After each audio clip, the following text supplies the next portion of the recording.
Now tuned into the greatest. The Run with Manny Wilson podcast. The Run with Manny Wilson podcast.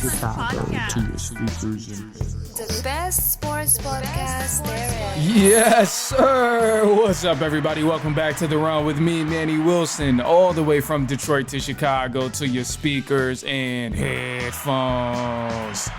I appreciate you tuning in to the first interactive sports podcast, a community that makes sure your voice is heard. So if you're something you agree with, you disagree with, you like or you dislike, or even if you just want to outsmart me on something I said, go ahead, shoot us a quick take, 219-413-9405. And of course, we'll play your take back on our next episode. And then shout out to SeatGeek for sponsoring this episode. Get $20 off your first ticket purchase when you use the promo code TheRunPodcast. Now, this code can only be applied for first-time users on the mobile app or website. So, it's a lot of NBA games still going on. So go ahead, save yourself $20, man. All right, treat yourself to a game or something. However, the season is heating up in the West. And a lot of people talk about, I don't give no love to the Western Conference teams. All I talk about is the Pistons and those guys on the East and what they're doing, the Knicks, the Bucks, and the rest of those guys on the East. But, I kind of want to shed some light over on what's happening out West, because we got quite the battle happening out West. And personally, I do feel like I shed some light over there. But I'm not going to go back and forth, whatever. But anyway, you got a lot of teams between the second seed all the way down to the seventh seed where it's like close. It's like a 4-game difference, really. The second seed right now is Houston Rockets. Third is Denver Nuggets. Fourth is the Los Angeles Lakers. Fifth, Memphis Grizzlies. Sixth, Golden State Warriors.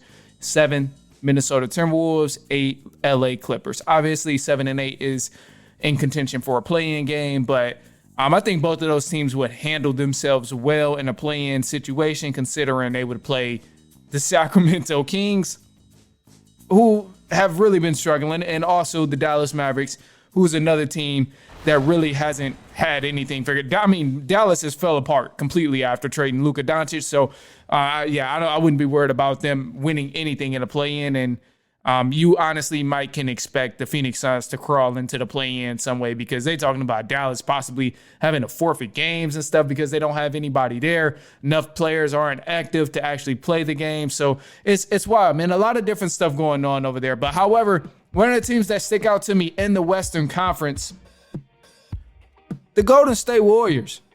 Now, the Golden State Warriors are in a very unique situation. 6th seed right now. Couple games below the Grizzlies and also below the Lakers right now. So the seeding is going to fluctuate for sure in this last little 14-15 game period with all of these different teams. But I think the Warriors, they started off the season very rough. They weren't really good. A lot of people gave them a lot of shade because they're like, oh, Steph Curry is done, Draymond done, Warriors washed, count the Warriors out completely. They're not going to accomplish anything at all. Then this whole Jimmy Butler trade happens, and now you see the Warriors start to turn it up a notch. They won 8 of their last 10 games so far, and looking at their schedule going out into this last final stretch of the season, they should be able to maintain 6th seed at a minimum. I think the toughest team they got to play on the back end of the season, they play the Bucks tonight, which is going to be a good battle. But Western Conference teams, the Lakers, Denver Nuggets, Rockets, that's it. And they finish off with the Clippers. So they have a very, winnable type of stretch to get some momentum going into the playoffs. Now, the thing I think they're going to be underestimated in is their defensive ability, because immediately people hear the Warriors and they think, oh, the scoring isn't there like it used to be. The scoring isn't there like it once was. The scoring isn't where it needs to be to hang with an OKC, to hang with these other elite teams in the Western Conference, which I'm open to accepting any argument of that. I'm not going to sit here and debate back and forth with anybody saying the Nuggets can outscore the Warriors, which is true. But the Warriors still have a lot of upside in their game. I mean, so far right now, they're 4th in rebounds per game. They're second in steals in the last 10 games that they played. So they've really cranked up their defensive intensity. And the biggest part and the biggest thing I've noticed with the Warriors is, despite what people say about the scoring, yes, a lot of it weighs on Steph Curry, but Draymond Green and Jimmy Butler, those guys can be so effective in multiple different ways.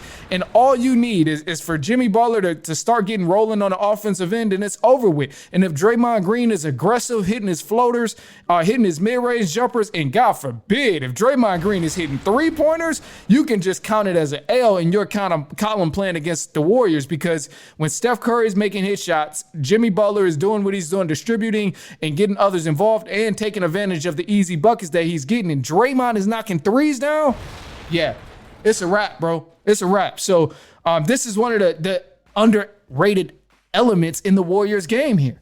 And then you got to remember, too, you got Buddy Hield there. Buddy Hield, I mean, he's been a silent killer so far for the Warriors. I know statistically it doesn't show that he's doing this and doing that. He's not giving you the big numbers per game statistically. He's only averaging 11 points, but he's damn sure effective with shooting the ball and just being a threat on the offensive end and drawing a lot of attention to a defense when he's out on the floor.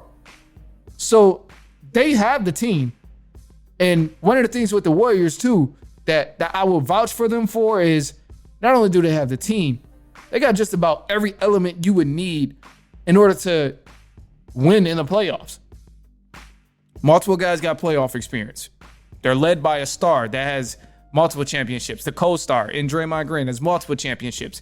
Jimmy Butler has been to the finals multiple times. Plenty of playoff experience. When you talk about guys who know how to lock in and take care of business in the playoffs, the Golden State Warriors have that. So if they do run into an inexperienced Rockets team who don't have much playoff experience, or they run into an OKC team as well, who I think is still just very young and won't be able to maintain their composure playing against a star in Steph Curry and the rest of those guys, like that's the only way, where I'm like, Warriors, they have a good shot. And that's the only way I see the Warriors possibly losing, is if they run into a Denver Nuggets like right now they would potentially match up against. If they play the Nuggets, then I think they're screwed. Best bet for the Warriors, you want to target and you want to hopefully you land up against one of these young teams, meaning the Oklahoma City Thunder, Houston Rockets. Houston Rockets would probably be marvelous, but obviously we know Warriors would have to drop down to the play-in and eventually, risk having to get the boot and all of that stuff. But, even with OKC, like second round, third round, whatever, like they match up against OKC, I think Warriors is good. And it's not that OKC is a bad team or nothing like that. OKC is obviously phenomenal, number one seed, doing their thing. But yes, SGA has the experience in there. I'm just not certain that all the other guys around SGA will be able to maintain their composure come playoffs.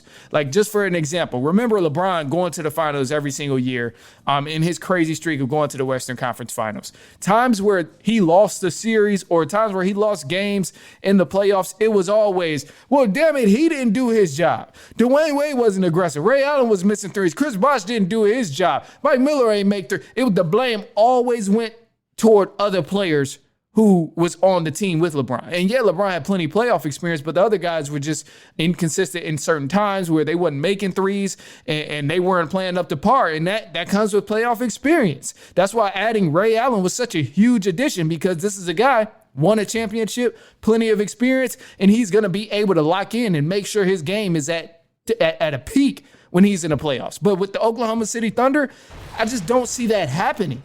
Only person I can double down on and know for sure they're going to lock in and bring their A game every single night in the playoffs is SGA. Outside of that, Dort, yeah, he might be all right. But Chet, I don't have much faith that he'll be, 100% locked in and actually taking care of business in the playoffs. And then one of the things, too, we talk about OKC, and I'll bring it back to the Warriors, but this is a potential matchup, which is why I have to elaborate on Oklahoma City. So Hartenstein is there. Hartenstein's a big body. He does his thing. Nice. But when Chet is in the game without Hartenstein, he gets bullied. And it's more of a size thing. Statistically, you can argue, oh, well, no, he's doing just as good, or he's doing this, he's doing that, whatever. That's cool. But a Rudy Gobert versus Chet is getting bullied. Even a Julius Randle, Chet is getting bullied. He's still little. He's still lightweight down there. when it comes to a lot of guys. And yes, he helps on the offensive end, but he's still lightweight. And even comparing it back to the matchup of the Warriors, Draymond Green against Chet, Draymond is bodying him. He's putting the body on him. He's putting the paws on him. So I think, Warriors, when you look at any other team in the Western Conference right now, it's not really a team where it's like, okay, they for sure have a loss coming in the series, in a 7-game series if they play the Warriors. The only team I can think of where if the Warriors play them in 7 games, they out of there, Denver Nuggets. They up out of there, man. They up out of there. I would love to see a Warriors and Lakers matchup, but I mean, I think Warriors still would have a chance in that situation. I'm not saying, they would dominate the Lakers and just absolutely smack them up and win by 30 and sweep them. No. Any series that the Warriors get in will be a dogfight, and I don't think that's up for debate at all. No matter who they play, I think either way we see a dogfight in this matchup, whether it's OKC, Houston, Denver, Lakers, Memphis. Like either way, Warriors in the playoffs is going to be a dogfight, but they're not a team you can rest on because they do got great players. I mean, don't forget, we seen Steph Curry literally go win a championship and win a finals with just him and Clay. Clay didn't even really do much. But that Celtics finals in 2022? Come on, man. Steph showed that why he's one of the greats of this era. So you can't count him out in a 7-game series. And, I mean, come on, man. Did y'all seriously forget, too, in the Olympics? Did you forget how Steph was playing in the Olympics? I feel like every time somebody start doubting Steph Curry, oh, he's not there. He's old. He's not, don't have enough. That's when he starts shooting lights out, winning ball games, winning playoff series, and now people looking silly. And now they don't want to hear why he's the best point guard of all time. So I'm going to just leave it at that.